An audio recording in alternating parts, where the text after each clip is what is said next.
როგორ აისახება საკვები პროდუქტების დახლებზე საპარლამენტო კომისიის დასკვნა. ქსელურმა მარკეტებმა პირველადი მოხმარების სასურსათო პროდუქციაზე ფასების გადახედვა დაიწყეს. ამ ნაბიჯს კომპანიები სოციალური პასუხისმგებლობით ხსნიან. ახალი საფასო პოლიტიკა ეგრეთ წოდებულ საოჯახო კალათის ანუ ყველაზე მოთხოვნად პროდუქტებზე გავრცელდება, რომლებსაც მომხმარებლებს სპეციალური ფასებით შესთავაზებენ. გადაწყვეტილებას წინ ფასების დასაწევად შექმნილი დროებითი საპარლამენტო კომისიის სამთვიანი მონიტორინგი პარლამენტში მოსმენები და 104 გვერდიანი დასკვნა უწყოდა. კომისიამ დაასკვნა, რომ სურსათზე მაღალი ფასების მიზეზი ბაზრის სტრუქტურული მოწყობა, არასაკმარისი გამჭვირვალობა, მიწოდების ჯაჭვის არაეფექტურობა და დამატებითი ხარჯებია. ფასების შესამცირებლად კონკრეტული გზები და რეკომენდაციები მთავრობას უკვე გადაეგზავნა. რეკომენდაციების შესრულებით ფასების დაწევას არ ელოდება ოპოზიცია, რომლებიც პრობლემის გადაჭრის საკუთარი ხედვა აქვს. რა სისტემური ცვლილებებია ახლა მოსალოდნელი ფასების შესამცირებლად? ჩალვა სუმბაძე დეტალებით. პოლიტიკური პოპულიზმი და ბიუჯეტის დანაკარგი, რომელიც ვერ დაკომპენსირდება. ასე აფასებს პრემიერ-მინისტრი ოპოზიციის მიერ შეთავაზებულ ფასების შემცირების გზას, რომელიც აქციზის და დამატებული ღირებულების გადასახადის განახევრებას გულისხმობს. პრემიერის აზრით, ფასების პრობლემა ბევრად უფრო მასშტაბური და კონცეპტუალურია, ვიდრე უბრალოდ გადასახადების შემცირება. ირაკლი კობახიძის თქმით, ფასწარმოქმნის ჯაჭვის შემცირება და სწორი ბიზნეს მოდელის ჩამოყალიბება საშუალოვადიან და გრძელვადიან პერიოდში ბაზრის სწორ მოდელს შექმნის, სადაც ფასნამატი არა 86%, არამედ უფრო ნაკლები იქნება. საბოლოო ჯამში ძალიან სიღრმისეული დასკვნა დაიდო ფასებთან დაკავშირებით, ფასწარმოქმნასთან დაკავშირებით.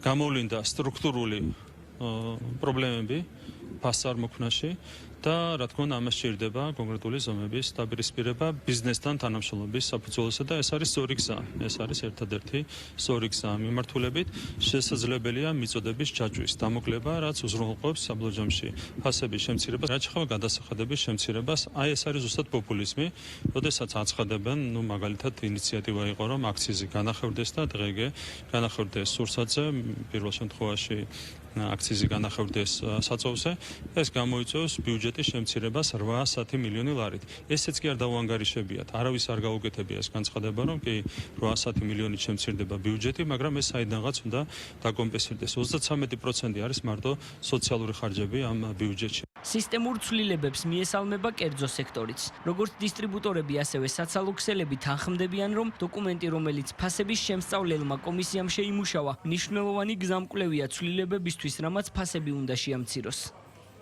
ჩვენ იმედს ვიტოვებთ, რომ ამ რეკომენდაციის საფუძველზე შესაბამისი აღმასრულებელი ორგანო კანონპროექტის მომზადების პროცესში, რომელიც პარლამენტს უნდა წარედგინოს, გაითვალისწინებს მთელ რიგ სხვა საკითხებს და იმ გადასახადებს, რომელსაც აწესებს საცალო ვაჭრობის ქსელური ობიექტი. დღის განმავლობაში სულ მცირე მაღაზიაშიც კი, რომელიც თქვათ უბნის ტიპის მაღაზიებს რომ ვეძახით, სულ მცირე 20-30-35 მანქანა მიდის პროდუქტით დატვირთული.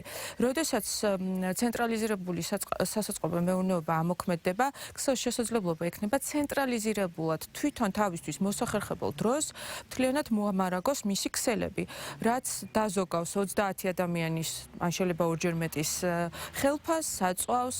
გარდა გრძელვადიანი ხედვისა, ბიზნესმა ფასების შემცირებაში საკუთარი წვლილის შეტანა უკვე დაიწყო. კერძოდ მსხვილმა სავაჭრო ქსელებმა გაავრცელეს ინფორმაცია, რომ შექმნიან ეგრეთ წოდებულ სოციალურ კალათებს, რომელში შემავალი პროდუქტები დახელზე მუდმივად დაბალ ფასად იქნება ხელმისაწვდომი. რიტეილერები მოუწოდებენ დისტრიბუტორებსაც ეს სოციალური პასუხისმგებლობა მათაც აიღონ. თავის მხრივ დისტრიბუტორები ამბობენ, რომ ფასტაკლებები ისედაც მათ ხარჯზე ხდება და თუ საცალო ქსელებს ნამდვილად სურთ ფასების შემცირება, გადასახადები მოხსნან.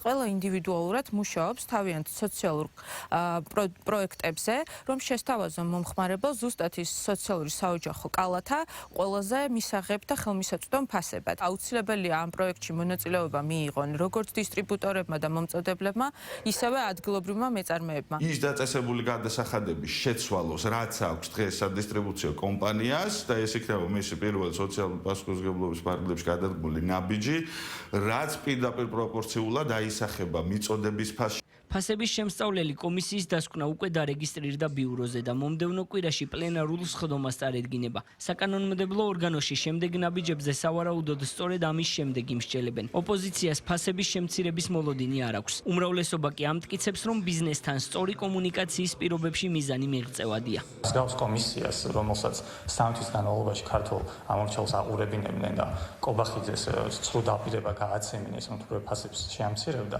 რა თქმა უნდა, მსგავს კომისიას არანაირ მხარდაჭერა ჩვენი არ ექნებოდა. პრემიერ-მინისტრის ინიციატივამ და ამავდროულად ფასების კომისიის მუშაობამ, მთლიანად ამ პროცესმა, ალბათ მათ შორის რითეილ სექტორის ქსელების წარმომადგენლები და არა მხოლოდ ბევრი მათგანი დაარწმუნა, რომ მთავარი პრობლემა ალბათ მათ მიდგომასა და სტანდარტებშია. ბიზნესში ჩაურევლობის პრინციპი ამოსავალი წერტილია, ამავდროულად ბიზნესის მხრიდან შესაბამისი დამოკიდებულებაა სოციალური საკითხების მიმართ, ფასების დარეგულირებასთან დაკავშირებით ასევე იქნება აუცილებლად გასათვალისწინებელი და არ დააყოვნა კიდეც კონკრეტულმა განცხადებებმა ჩვენ მოვისმინეთ კონკრეტული კომპანიებისგან მზაობა იმ სამოხმარებლო კალათზე დაადგინონ იმგვარი ფასები, რაც იქნება შესაბამისი და ხელმისაწვდომი ჩვენი საზოგადოებისთვის. თავის მხრივ სამუშაო პროცესში სავარაუდოდ სამთავრობო გუნდიც ჩაერთვება. დოკუმენტი აღმასრულებელ ხელისუფლებას უკვე გადაეგზავნა.